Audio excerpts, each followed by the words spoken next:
السلام کے جسم اطہر پر ملتا ہے خود کو، اور اپنے پروں پر جب خون مل لیتا ہے تو اڑ کر چلا جاتا ہے۔ تھوڑی دور گیا، ایک باغ تھا مدینے کے قریب، وہاں بیٹھتا ہے، ایک یہودی کا باغ ہے، بیٹھتا ہے، اور اس یہودی نے، اس کی ایک نابینا بیٹی ہے اور پورا بدن اس کا خراب ہے، اپنی باغ میں اس لڑکی کو چھوڑ کر گیا ہے کہ ابھی میں تھوڑی دیر میں آتا ہوں بیٹی۔ اب یہ بیٹھی ہوئی ہے، یہ واقعہ مرقوم ہے وہاں پر۔ وہ پرندہ آتا ہے اور آنے کے بعد اسی درخت پر بیٹھتا ہے۔ جب درخت پر بیٹھا تو چند قطرے اس کے پروں سے ٹپک کر اس لڑکی کے اوپر گرتے ہیں۔ جیسے ہی اس کے اوپر گرا تو اس نے اپنا ادھر ادھر ہاتھ پھیرا، جیسے ہی ہاتھ پھیرا تو دھیرے دھیرے سے ایسا لگا کہ میرے بدن کا مرض ٹھیک ہو رہا ہے۔ اب اس نے اسی خون کو لے کر اپنی آنکھوں پہ ملا۔ واقعہ یہ مرقوم ہے کہ اس کی آنکھیں بھی شفا یاب ہو گئی۔ اب مکمل طور سے اس نے دھیرے دھیرے اپنے پورے بدن پر ہاتھ پھیرنا شروع کیا اور اسے مکمل شفا مل گئی۔ یہ ٹہلنے لگی، گریا کر رہی تھی۔ تھوڑی دیر کے بعد اب اس کا باپ آتا ہے۔ جیسے ہی اس کا باپ آیا، دیکھتا ہے کہ وہ لڑکی نظر نہیں آ رہی ہے، یہ تو تندرست ہے، صحت یاب لڑکی یہاں پر چل رہی ہے۔ کہتا ہے بیٹی کیا تم نے کسی اپاہج لڑکی اور نابینا کو یہاں نہیں دیکھا؟ کہا بابا جان آپ نے مجھے پہچانا نہیں، میں ہی آپ کی بیٹی ہوں۔ کہا یہ کیسے ممکن ہے؟ کہا مجھے نہیں معلوم، لیکن میں دیکھ رہی تھی، میں بیٹھی ہوئی تھی، اتنے میں نے احساس کیا کہ میرے اوپر کوئی چیز ٹپکی پانی کی طرح، کوئی قطرہ گرا اور میں نے اپنے بدن پر ملنا شروع کیا اسے، اور جب میں نے ملا تو دھیرے دھیرے میرا بدن شفایاب ہو گیا، میری آنکھیں بھی صحیح ہو گئی۔ اب جب میں نے آنکھیں کھول کر دیکھی تو دیکھا کہ یہ پرندہ ہے جو اس درخت پر بیٹھا ہوا تھا۔ اور اس کے بعد جب میں نے سوال کیا اس سے خدا کا واسطہ دے کر اسے قسم کی تو اس نے جواب دیا کہ ارے تمہیں معلوم نہیں ہے آج کے دن فرزند زہرا کو شہید کر دیا گیا ہے اور میں وہیں سے آ رہا ہوں، یہ بدن پر جو میرے خون ہے یہ فرزند زہرا کا خون ہے۔ اب جیسے ہی اس یہودی نے دیکھا تو وہ مسلمان ہو گیا، کلمہ پڑھ لیا اس نے اور مسلمان ہو گیا، ایمان لے آتا ہے۔ تو قرآن جس طریقے سے شفا دیتا ہے اسی طریقے سے امام حسین علیہ السلام بھی شفا دیتے ہیں۔ ایک مثال، دوسری مثال آپ کے سامنے آپ واقعہ سنتے رہتے ہیں ابن زیاد۔ ایک مرتبہ جب سروں کو لایا جاتا ہے، لانے کے بعد ایک مرتبہ یہ سر مقدس امام حسین علیہ السلام کو اپنے سامنے لیتا ہے، اللہم صلی علی محمد و علی محمد، لیتا ہے اور لینے کے بعد گستاخیاں کرتا ہے۔ گستاخیاں کرنا چاہ رہا تھا کہ اتنے میں ایک قطرہ خون سر حسین سے گرا اور اس کی ابا قبا پہ گرا، گرنے کے بعد بدن تک پہنچا اور اس کی ران تک پہنچا۔ جب ران تک پہنچا تو اس کی ران کو سوراخ کر گیا، سوراخ کر کے تخت تک پہنچ گیا اور تخت سے نیچے نکل کر زمین پر گرا اور وہ خون غائب ہو گیا۔ اب روایت یہاں کہتی ہے کہ اس کی ران میں سوراخ ہو گیا اس خون حسین کے گرنے کی وجہ سے، اور یہ سوراخ اس قدر زیادہ تھا پھر دھیرے دھیرے اس میں سے بدبو آنے لگی۔ اب یہ زندگی بھر حکیموں کو بلاتا تھا، طبیبوں کو بلاتا تھا، علاج کروانا چاہتا تھا، لیکن کسی طریقے سے یہ زخم صحیح نہیں ہوتا تھا، اس میں سے بدبو آتی تھی، رات دن اس میں خوشبو بھرے رہتا تھا، مشک و عنبر بھرے رہتا تھا، لیکن اس کے باوجود اس کی بدبو کم نہیں ہوتی تھی۔ تو آپ نے دیکھا کہ ایک طرف جہاں خون امام حسین علیہ السلام نے کسی کو شفا دی، دوسری طرف ظالمین کے لیے خسارے کا سبب بن گیا۔ تو جس طریقے سے قرآن مومنین کو شفا دیتا ہے، ظالمین کے لیے خسارہ ہے، امام حسین علیہ السلام بھی کسی کو شفا دیتے ہیں تو ظالمین کے لیے خسارے کا سبب بن جاتے ہیں۔ صلوات پڑھے محمد و آل محمد پر۔ اللہ اکبر۔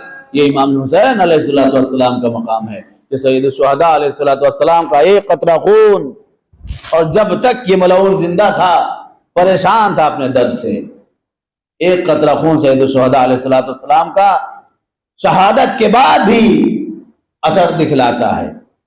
آج شب شہادت امام زین العابدین علیہ السلام ہے۔ آپ دیکھیے کہ جب یہی کاروان اسیروں کا ایک مرتبہ دربار میں پہنچتا ہے، یزید ایک مرتبہ حکم دیتا ہے اپنے خطیب کو کہ منبر پر جائے اور جانے کے بعد رسول اور آل رسول کی شان میں گستاخیاں کرے. جاتا ہے اور جانے کے بعد گستاخیاں کرتا ہے. اتنے میں جب سید سجاد وہاں پر تشریف فرما ہے، دیکھتے ہیں فصاحا، فریاد کیا وہاں سے. اور اس کے بعد جب وہ خطیب نیچے آیا تو سید سجاد ایک مرتبہ یزید سے مخاطب ہوتے ہیں اور فرماتے ہیں کہ کیا اتاذن لی ان اسعد علی هذه الاعوار، کہ کیا تو مجھے اجازت دیتا ہے کہ ان لکڑیوں پر جاؤں؟ یعنی امام سجاد کی نظر میں ابھی وہ لکڑیاں ہیں، لیکن کہتا نہیں، اجازت نہیں ہے. لوگوں نے اصرار کیا، اصرار بڑھا کہ جانے دو، ایک ناتوان تو ہے، ایک غریب تو ہے، کیا کر لے گا، کتنی باتیں کر لے گا. یزید کہتا ہے کہ تمہیں معلوم نہیں ہے یہ اہل بیت ہیں، اہل بیت رسول ہیں. اگر یہ منبر پر پہنچ گیا تو جب تک مجھے رسوا نہیں کر دے گا، آل ابو سفیان کو رسوا نہیں کر دے گا، منبر سے نیچے نہیں آئے گا. لیکن لوگوں کا اصرار بڑھتا گیا، اصرار بڑھتا گیا. آخرکار مجبور ہو کر یزید نے ایک مرتبہ اجازت دی. امام منبر پہ گئے. منبر پہ جانے کے بعد حمد و ثناء الہی کی اور اس کے بعد فرماتے ہیں اوتینا بستۃ وفضلنا بسبع، کہ ہمیں 6 چیزوں کے ذریعے سے اللہ نے فضیلت بخشی اور 7 چیزوں کے ذریعے سے فضیلت بخشی. ہمیں 6 چیزیں عطا کی گئی.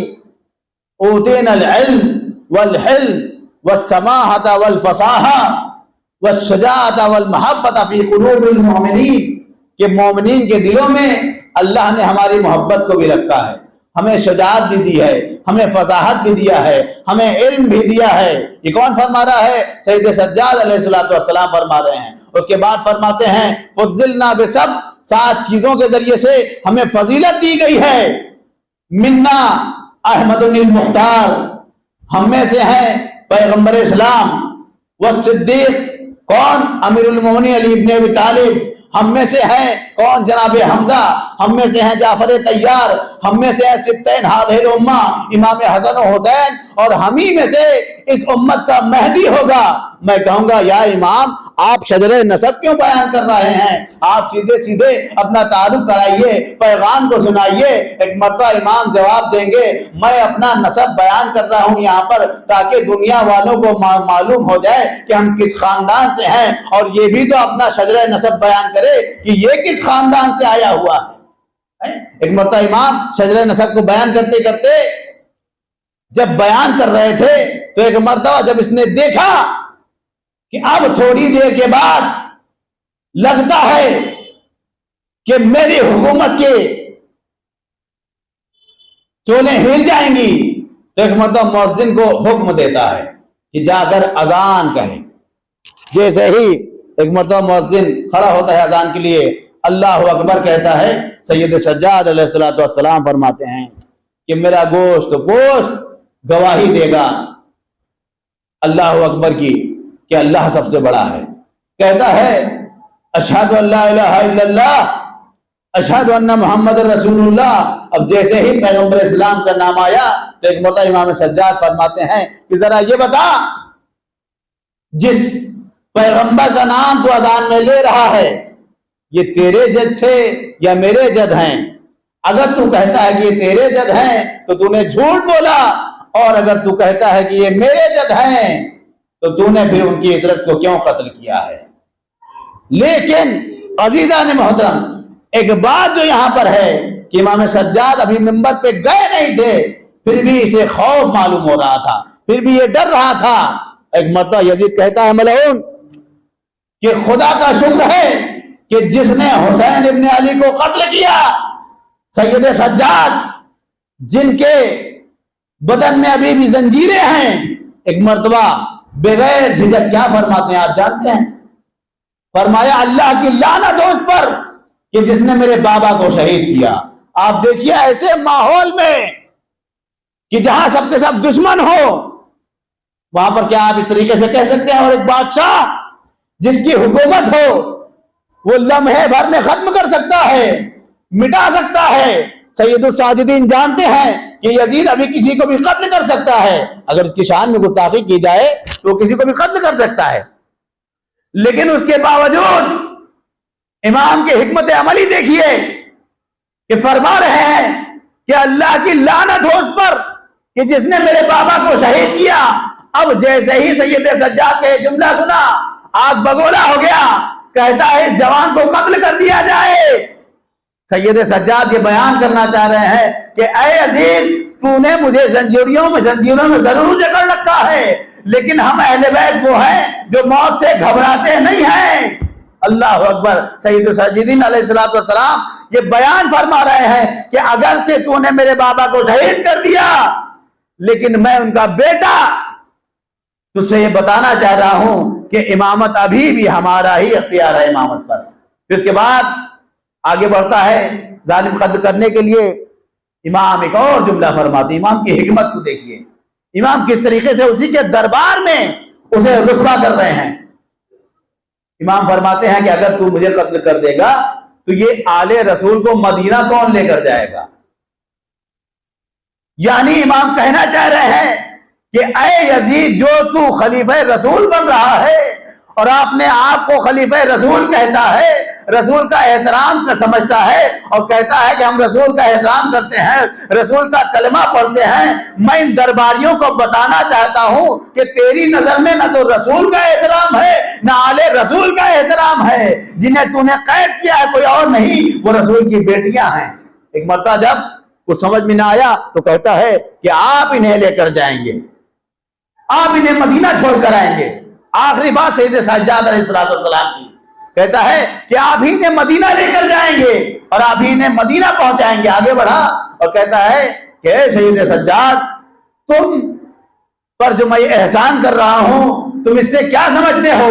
امام نے فرمایا میں جانتا ہوں تیرے دل میں کیا گزر رہا ہے، تو یہ سوچ رہا ہے کہ ان درباریوں کے سامنے یہ جتائے کہ تو نے ہم پر احسان کر دیا ہے، تو یہ جتائے کہ اس شہر میں ہم پر احسان کرنے والا تیرے سوا کوئی نہیں ہے۔ اب یہ بادشاہ ہونے کے ساتھ ساتھ چاہ رہا تھا کہ سید سجاد پر احسان کرے اور احسان دکھائے کہ اپنے احسان تلے دبا دے، لیکن سید سجاد نے بتایا کہ ہم تجھ سے بھی آگے ہیں، تو ہم پر احسان ضرور کر رہا ہے، لیکن میں تیرے دل کی بات بتا رہا ہوں کہ تو ہم پر احسان کرے گا، لیکن امامت ابھی بھی ہمارے پاس ہے، اس لیے کہ جو دل میں بات ہو اور وہ بیان کر دے وہ امام کے علاوہ کوئی اور نہیں ہو سکتا ہے۔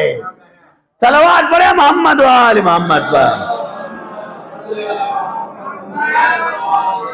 اللہ اکبر۔ سید الساجدین آپ کے القاب میں سے ملتا ہے الزاجر لملک الموت، کہ ملک الموت کو جو جھڑک دے، ملک الموت کو جو تنبیہ کر دے۔ یہ جانتے ہیں کہ اس واقعے کی طرف اشارہ ہے؟ آخری واقعہ اور آپ کی زحمت تمام۔ ایک شخص ہے جو بلد سے، افغانستان سے تقریباً ہر سال حج کے لیے جاتا تھا، بہت ہی صاحب حیثیت ہے، صاحب مال ہے، تجارت کرتا ہے، ہر سال کچھ تحفے تحائف لے کر جاتا تھا اور حج کے بعد مدینہ آتا تھا، اور مدینہ آنے کے بعد سید سجاد کے پاس آتا تھا اور وہ تحفے تحائف پیش کر دیا کرتا تھا۔ جب وہ تحفے پیش کرتا تھا اور امام کی خدمت میں ہوتا تھا، امام کے بعد روبرزی کر کے واپس آتا تھا۔ ایک سال جب جانے لگا تو اس کی زوجہ آگے بڑھی، یہ تحفے تحائف لے کر جا رہے ہو جس کے پاس، کیا وہ بہت غریب ہے؟ کیا وہ بہت مجبور ہے؟ اب یہ کیا جواب دے کہ اس نے کیا سوال کر لیا؟ کہا نہیں، وہ کوئی غریب نہیں ہے۔ کہا اچھا، میرا سوال یہ ہے کہ تم ہر سال اتنے تحفے لے کے جاتے ہو لیکن کبھی وہاں سے کچھ لے کر نہیں آئے، کبھی تمہارے امام نے بھی تمہیں کوئی تحفہ دیا؟ بڑا غمگین ہوا، بہرحال چلا، حج پر پہنچا۔ اب جب مدینے پہنچا، امام کے گھر پر پہنچا، پہنچنے کے بعد دسترخوان پر بیٹھا، دسترخوان لگا ہوا ہے، امام کا دسترخوان مشہور تھا، دسترخوان لگا ہوا، بیٹھتا ہے۔ بیٹھنے کے بعد جیسے ہی امام نے دیکھا، امام نے فرمایا کھانا کھا لیا؟ ہاں مولا کھانا کھا لیا۔ جب کھانے سے فارغ ہو گیا تو امام نے فرمایا کہ دستور تو یہ ہے کہ صاحب خانہ مہمان کا ہاتھ دھلائے، لیکن کیا تو یہ سعادت حاصل کرنا چاہے گا کہ تم میرا ہاتھ دھلائے، اپنے امام وقت کا ہاتھ دھلائے؟ کہا مولا اس سے بڑی سعادت کیا ہو سکتی ہے، اس سے بڑی عزت کا مقام کیا ہو سکتا ہے کہ میں اپنے آقا کے ہاتھ دھلاؤں؟ اب کیونکہ ہوتا تھا، ابھی بھی یہ چیزیں موجود ہے کہ ایک تشت رکھا جاتا تھا اور مہمان کا ہاتھ اس میں دھلایا جاتا تھا۔ ایک مرتبہ امام نے کہا یہ پانی ہے اور میرے ہاتھ دھلا، اس لیے ایک مرتبہ پانی ڈالنا شروع کیا۔ جیسے ہی تشت میں پانی گر رہا تھا، امام نے پوچھا، جب 1/3 بھر گیا، امام نے پوچھا کہ ذرا تشت میں نگاہ کر، کیا نظر آ رہا ہے؟ کہا مولا پانی کا غور سے دیکھ، بل یاقوت الاحمر، بلکہ اس میں سرخ یاقوت پڑے ہوئے ہیں۔ کہا ہاں مولا یہ تو سرخ یاقوت ہیں، جو پانی آپ کے ہاتھوں سے گر رہا ہے یاقوت سرخ بن جا رہا ہے۔ ایک مرتبہ مولا نے کہا اور پانی ڈال، پھر پانی ڈالتا ہے۔ کہا اب کیا نظر آ رہا ہے؟ کہا مولا پانی کا غور سے دیکھ۔ اب جو غور سے دیکھا تو سب زمرد نظر آ رہے تھے۔ کہا اور پانی ڈال۔ کہا اب کیا نظر آ رہا ہے؟ کہا مولا پانی کا غور سے دیکھ۔ اب جو دیکھا تو سفید موتی نظر آ رہے تھے۔ اب جب یہ پورا تشت بھر گیا تو ایک مرتبہ امام نے فرمایا کہ لے اور لے جا، اپنی زوجہ کو دینا اور زوجہ سے کہنا کہ تمہارا امام کوئی غریب نہیں ہے، امام غریب نہیں ہے، اب تک جتنے تحفے تو نے لائے تھے اس سے کئی گنا زیادہ کی قیمت یہ تحفوں کی ہے۔ ایک مرتبہ لے کے چلا، بڑا خوشحال ہے، خوشی خوشی گھر پہنچا، اور پہنچنے کے بعد جب زوجہ کے پاس پہنچا تو بتایا کہ دیکھو آج میرے امام نے مجھے کیا دیا ہے۔ اب جب اس نے دیکھا تو آنکھیں پھٹی رہ گئیں، ایسے یاقوت، ایسے زمرد، ایسے سفید موتی تو میں نے کبھی نہ دیکھا تھا، یہ تو ہماری ساری زندگی کے لیے کافی ہے۔ تم تو مختصر تحفہ لے کے جاتے تھے، تو یہ تحفوں کے سامنے تمہارے تحفے کی کوئی قیمت نہیں ہے۔ ایسا کرو کہ اب جب تم جانا تو مجھے بھی ساتھ لے کر جانا، میں بھی امام کی زیارت کرنا چاہتی ہوں۔ بہرحال وقت قریب آیا اور دھیرے دھیرے جب سامان سفر تیار کیا، حج کے لیے جانے لگا، پہنچے، حج کیا، اور حج کرنے کے بعد ایک مرتبہ یہ دونوں مدینے کی طرف نکلتے ہیں تاکہ امام کی زیارت کریں۔ اب جب راستے ہی میں تھے تو ایک مرتبہ اس زوجہ کی طبیعت خراب ہوتی ہے، مریض ہوتی ہے، اور وہیں پر انتقال ہو جاتا ہے۔ بڑا پریشان ہوا، غسل و کفن کیا، دفن کر دیا، وہاں پر تنہا امام کے گھر پہنچا، دق الباب کیا، گھر میں پہنچا، امام نے اس کا چہرہ دیکھا، ایک مرتبہ ایک جملہ فرمایا، کیا بات ہے، اپنے شہر سے تو 2 چلے تھے، یہاں پر تنہا آئے ہو، تنہا پہنچے ہو۔ کہا مولا آپ سب جانتے ہیں، آپ سے کیا چھپانا، ایسی بات ہو گئی، راستے میں میری زوجہ کا انتقال ہو گیا، ابھی اپنے ہاتھوں سے دفن کر کے آ رہا ہوں۔ کہا جاؤ، جا کر دیکھو شاید زندہ ہو۔ اور مولا کیسے کہہ رہے ہیں، ابھی تو میں اپنے ہاتھ سے غسل و کفن کر کے آ رہا ہوں، دفنا کے آ رہا ہوں، اور آپ فرما رہے ہیں کہ شاید زندہ ہو۔ اسے معلوم نہیں ہے کہ ارادہ ائمہ علیہ السلام ارادہ الہی ہوتا ہے، جو اہل بیت کا ارادہ وہی اللہ کا ارادہ ہوا کرتا ہے، اور ان کا شاید یقین کی منزل میں ہوا کرتا ہے۔ کہا جاؤ دیکھو شاید زندہ ہو۔ بہرحال حکم امام تھا، چلا، پہنچا، کیا دیکھتا ہے اسی جگہ پر زوجہ بیٹھی ہوئی ہے اور زار و قطار رو رہی ہے۔ بڑا تعجب ہوا کہ میں نے اپنے ہاتھوں سے تمہارا غسل و کفن کیا تھا، تمہیں دفن کیا تھا، یہ کیا ماجرا ہے، تم زندہ و سلامت ہو؟ کہا مجھے نہیں معلوم، لیکن جب ملک الموت آئے اور میری روح کو لے کر جا رہے تھے تو میں نے دیکھا کہ ایک نورانی پہ کر آیا اور ملک الموت کو ڈانٹ کر کہا کہ یہ میری زائرہ ہے، اس کی روح کو اس کے بدن میں واپس ڈال دے، اس کی روح کو اس کے بدن میں واپس ڈال دے۔ وہ ملک الموت لرزنے لگا، کانپنے لگا، تھرانے لگا۔ مجھے بڑا تعجب ہوا کہ ملک الموت بھی کسی کی تنبیہ پر اس قدر خوفزدہ ہو جاتا ہے، اتنا ڈر جاتا ہے۔ مجھے بڑا تعجب ہوا، آخر وہ کون تھا مجھے نہیں معلوم کہ جس کا حکم پا کر ملک الموت کانپ رہا تھا۔ ایک مرتبہ اس شخص نے اپنی زوجہ کو لیا، کہا ٹھیک ہے اگر ایسا ہو گیا تمہارے پاس تو چلو، اس سے بہتر کیا ہے اب امام کی زیارت کر ہی لیتے ہیں۔ پہنچی